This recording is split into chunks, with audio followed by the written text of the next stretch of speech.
Hello friends, আবারও এক নতুন রেসিপি আমি তোমাদের সামনে আজকে শেয়ার করছি।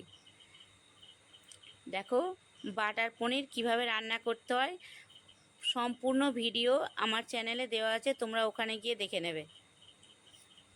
আমি এখানে রাতের ডিনারে এই পনির করেছি, মানে বাটার পনির রান্না করেছি। তো রুটি বা পরোটার সাথে এই বাটার পনির কিন্তু খুবই ভালো লাগে খেতে। আর খুব কম মশলা দিয়ে আমি বানিয়েছি, ছোট বড় সবাই খেতে পারবে সেরকমভাবে বানিয়েছি। তোমরাও যদি চাও এইভাবে বাটার পনির রান্না করে নিতে পারো, খুব কম সময়ে রান্না করা হয়ে যায়।